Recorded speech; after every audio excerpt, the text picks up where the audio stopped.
He ruled the most powerful empire on earth. He commanded legions. He held the lives of millions in his hands. He could have anything he wanted, any luxury, any pleasure, any indulgence the ancient world could produce. And every night, in a tent on the frontier, hundreds of miles from the comforts of Rome, he sat down and wrote himself a warning.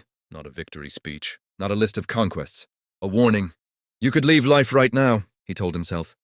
Let that determine what you do and say and think.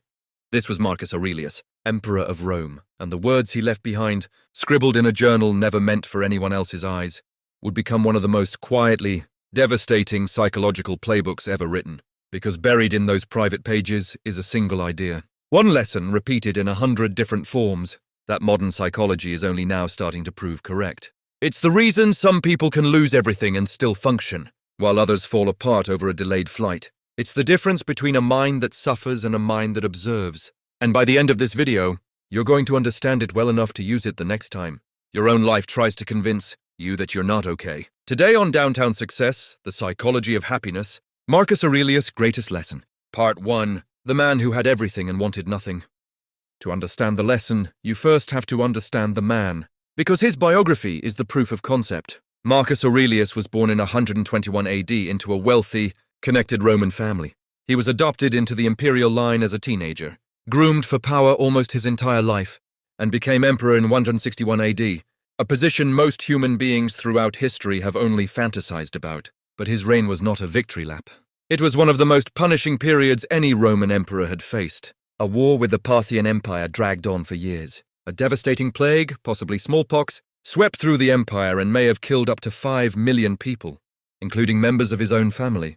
Germanic tribes pushed across the frontier in what became known as the Marcomannic Wars, forcing Marcus to spend the final years of his life not in the marble halls of Rome, but in military camps along the Danube River, managing a war he never wanted. He buried multiple children.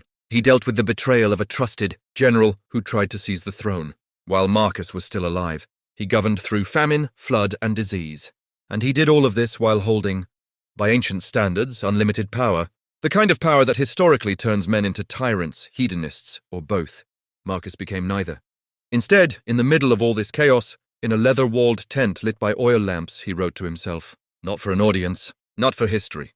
He had no idea anyone would ever read these words. In fact, historians believe the collection wasn't given the title, Meditations, until centuries after his death, when someone finally organized his private notebooks into a single work. This detail matters more than people realize. This wasn't a philosopher performing wisdom for a crowd. This was a man under siege, literally and psychologically, trying to talk himself into staying sane. It's less a philosophy book and more a transcript of one man's internal war with his own mind, in real time, written by someone with every possible reason to break. And that's exactly why it hits differently. Part 2. The stakes. Why this matters to you right now.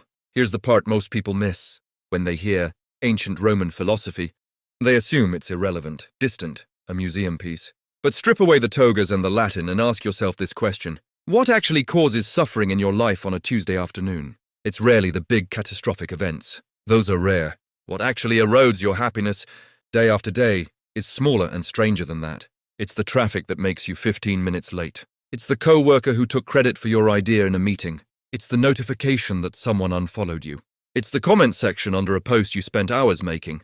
It's the argument with your partner that started over something trivial and somehow became about everything. It's lying awake at 1 a.m., replaying a conversation from 6 years ago that nobody else even remembers. Marcus Aurelius faced plagues and wars. You face Slack messages and slow Wi-Fi, but the psychological mechanism, the thing that actually converts an external event into internal suffering, is identical. And that mechanism is what this video is really about. Because here's the uncomfortable truth Marcus discovered. Nearly 2,000 years before psychology became a science, the event itself is never the problem. Your judgment about the event is the problem. And judgments can be changed. Traffic cannot be changed. Your reaction to it can. This is not a small idea. This is arguably the single most tested, most repeated, most cross-culturally validated insight in the entire history of human self-understanding. It shows up in Stoicism. It shows up in Buddhism. It shows up, almost word for word, in modern cognitive behavioral therapy, one of the most evidence-backed treatments for anxiety and depression in existence today. Marcus Aurelius didn't have a diagnostic manual. He didn't have a therapist. He had a war on his hands and a notebook.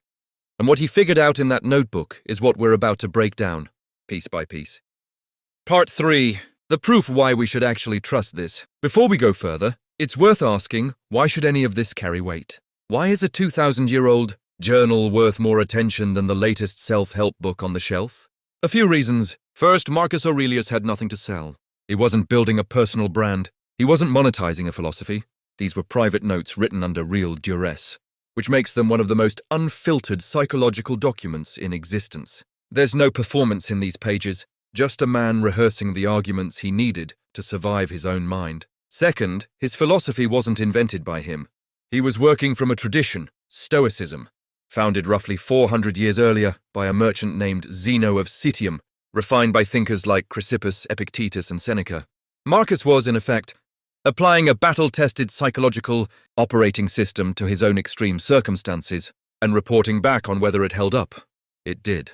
Third, and this is the part modern audiences find most compelling, his central claims have since been independently rediscovered by clinical psychology, Dr. Albert Ellis. The psychologist who developed rational emotive behavior therapy in the 1950s has directly credited Stoic philosophy and Epictetus in particular, whom Marcus studied closely, as a foundational influence. Aaron Beck, the father of modern cognitive behavioral therapy, built his entire model around the idea that distorted thinking patterns, not events themselves, generate emotional distress. That is, almost verbatim, the argument Marcus was making to himself in a military tent in the 2nd century. When an idea gets discovered once, it might be a fluke. When it gets independently rediscovered across a religious tradition, a philosophical school, and a modern clinical science that runs randomized controlled trials, that's not a coincidence. That's a pattern worth taking seriously. Part 4. The core lesson, the dichotomy of control. Now we arrive at the center of everything. The single lesson Marcus returns to more than any other, in more forms than any other, across the entire Meditations. It's called the dichotomy of control, and it can be stated in one sentence. Some things are within your power. Everything else is not. Your peace of mind depends entirely on knowing the difference. Marcus writes it plainly, you have power over your mind, not outside events. Realize this, and you will find strength. Let's break that down, because it's more radical than it sounds on first read. Within your control, your judgments, your intentions, your desires, your reactions, your effort. In other words, your mind and your choices. Outside your control, other people's opinions of you, the weather, the economy, your reputation, your health. Whether your flight gets delayed, whether someone likes your video, whether you get the promotion, whether someone loves you back, even, ultimately, how long you live. Now here's the part that trips people up when they first encounter this. It sounds like it's telling you not to care about anything outside your control. That's a misreading. Marcus cared deeply about his empire, his family, his soldiers, his legacy. The Stoics were not emotionless robots. That's a cartoon version of Stoicism that has nothing to do with the actual philosophy. What the dichotomy of control actually says is this. Act fully, care fully, try fully, but attach your sense of peace only to the things you can actually determine. Attach it to your effort, not the outcome. Attach it to your integrity, not other people's judgment of you. Attach it to your reaction, not the event that provoked it.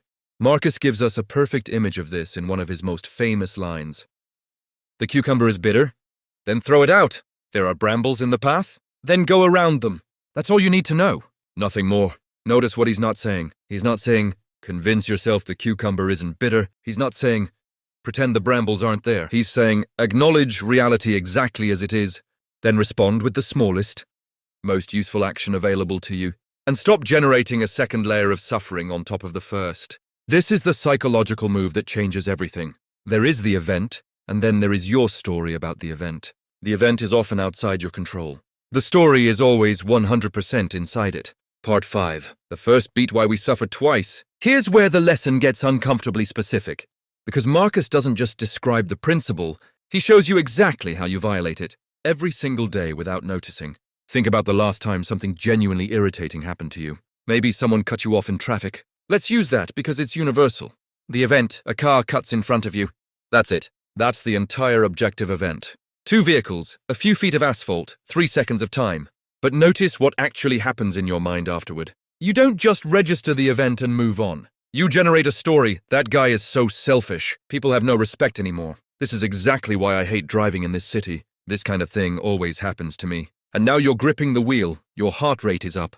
Your whole nervous system has escalated. Over 3 seconds of traffic that's already over. Marcus calls this out directly. How much more grievous are the consequences of anger than the causes of it? The original event lasted 3 seconds. Your anger about it can last the rest of the day. Poison a conversation with your partner that night, and show up again at 2 a.m. when you're trying to sleep. This is what Marcus means when he says we suffer twice, once from the event and a second time, far longer and far worse, from our own judgment about the event. And here's the key insight: the first suffering is often unavoidable. The second is entirely optional. It is manufactured moment by your own mind, which means it can be unmanufactured moment by the same mind that built it. Part 6. The twist. Your emotions are not reporting reality. Here's where the video takes its first real turn.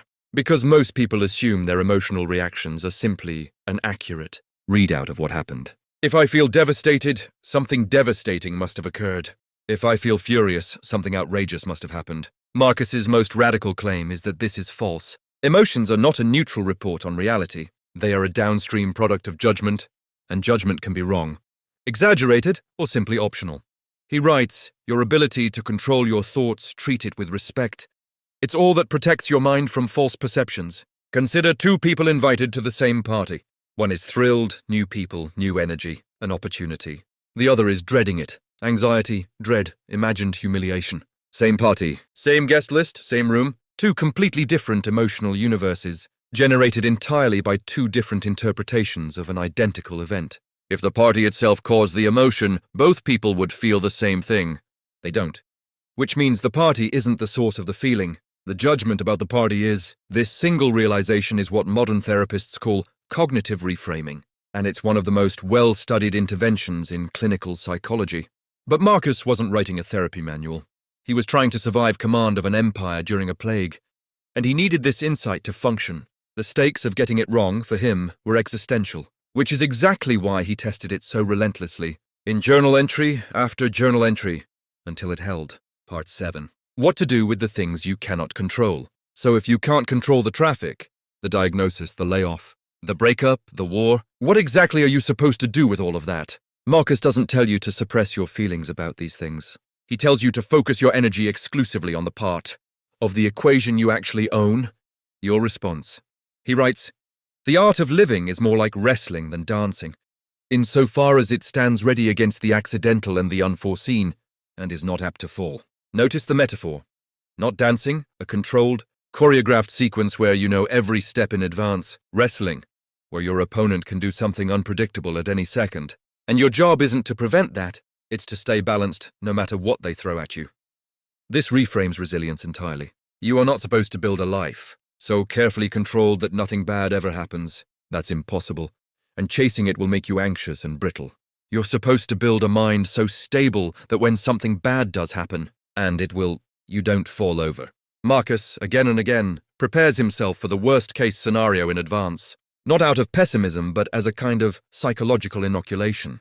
He reminds himself daily that people will be ungrateful, unreasonable, deceitful, jealous, so that when it happens, he isn't blindsided by it. He's already rehearsed it. The blow lands on a mind that expected it, not one that assumed it was exempt from difficulty. This is the origin of a technique modern psychologists now called defensive pessimism, or, in Stoic terms, premeditatio malorum, the premeditation of evils, not to make you anxious about the future, but to strip catastrophe of its shock value in advance, so that when adversity arrives, you meet it standing, not stunned. Part 8. The second most important lesson.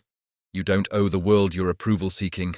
If the dichotomy of control is the trunk of the tree, this is one of its strongest branches, the relentless, exhausting need for other people's approval.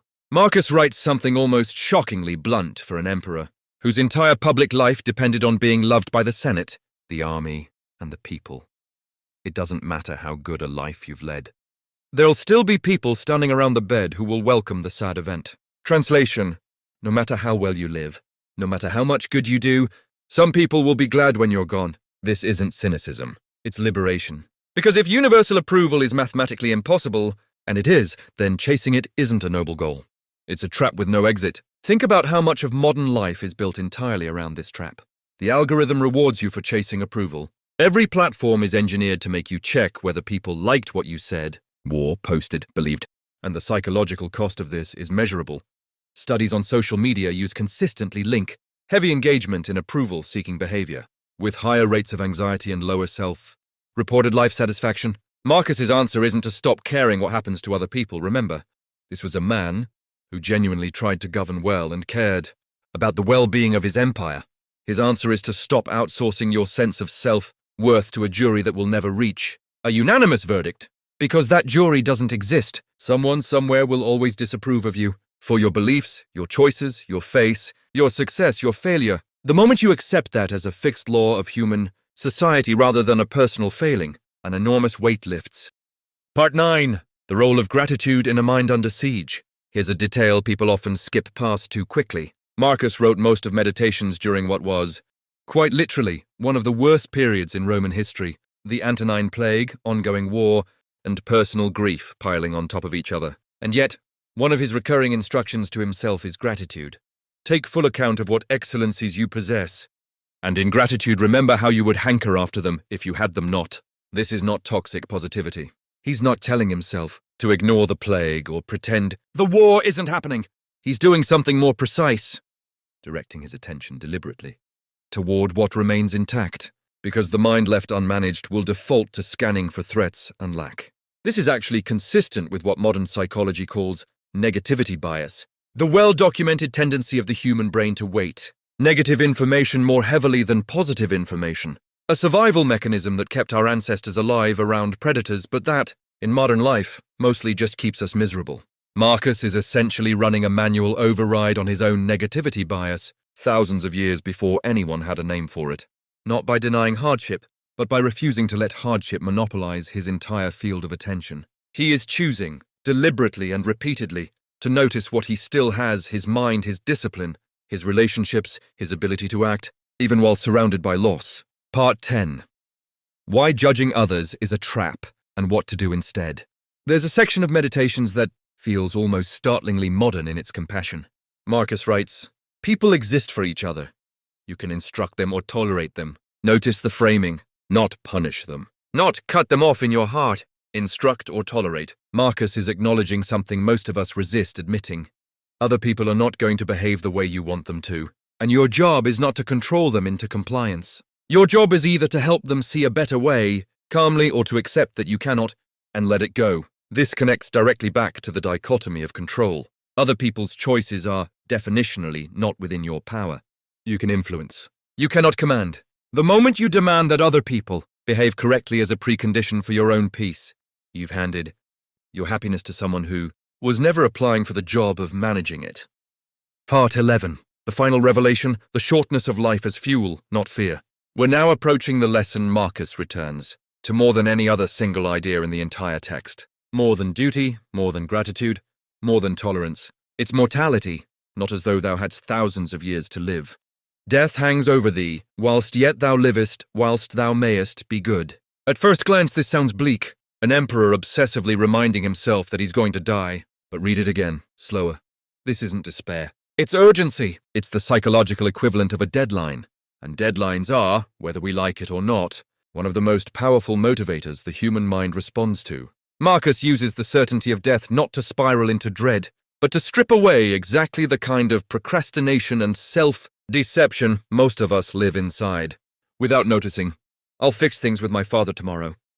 I'll start taking care of my health next month. I'll apply for that job when I feel more ready. Tomorrow, as the earlier writer on this very topic pointed out, might be the single most dangerous word in the English language, because it's the word we use to defer the life we actually want into a future that is never guaranteed to arrive. Marcus isn't telling you to live recklessly because you might die tomorrow. He's telling you to live honestly because you might die tomorrow, meaning stop performing a life you don't actually want. Stop delaying the conversation you need to have. Stop postponing the change you know you need to make because the deadline is real and it is not negotiable, even if the date is unknown. Part 12. Bringing it all together. The one lesson underneath all the others. If you strip away every individual quote in this video and ask what the single underlying mechanism is, the psychological engine driving everything Marcus Aurelius wrote, it comes down to this: your suffering is not proportional to what happens to you. It's proportional to what you believe about what happens to you. And belief, unlike fate, is something you actually have jurisdiction over. This is not a claim that hardship isn't real. Marcus buried children. He watched a plague kill millions. He fought wars he never wanted. Nothing about Stoicism asks you to pretend pain doesn't exist. What it asks, what Marcus, in the middle of unimaginable pressure, proved was actually possible, is that you can experience real hardship without adding a second, self-generated layer of suffering on top of it. You can feel grief without spiraling. You can feel anger without lashing out and regretting it for years. You can feel disappointment without letting it define your entire identity. The dichotomy of control isn't a comforting platitude, it's a filtering system. Every single day, dozens of things will happen that are not within your power. The plague will happen. The traffic will happen. The unfair boss, the ended relationship, the missed opportunity, these will happen, regardless of how good a person you are or how hard you try. Marcus's entire psychological architecture exists to answer one question. Given that these things will happen no matter what, where do I actually have leverage? And the answer, every single time, in every single entry, is the same. You have leverage over your judgment, your response, your character, your next action, nothing else. And that turns out to be enough, because it's the only thing that was ever actually yours to begin with. The payoff.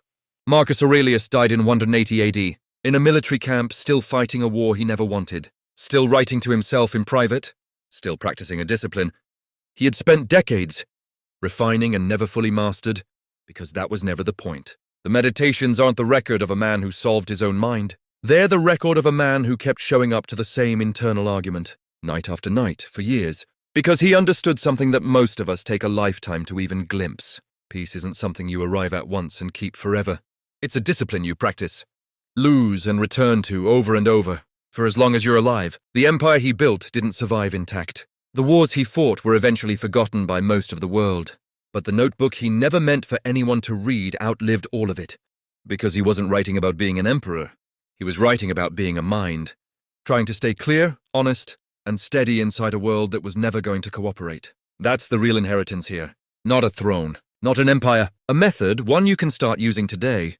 The next time something outside your control tries to convince you that your peace is not yours to keep.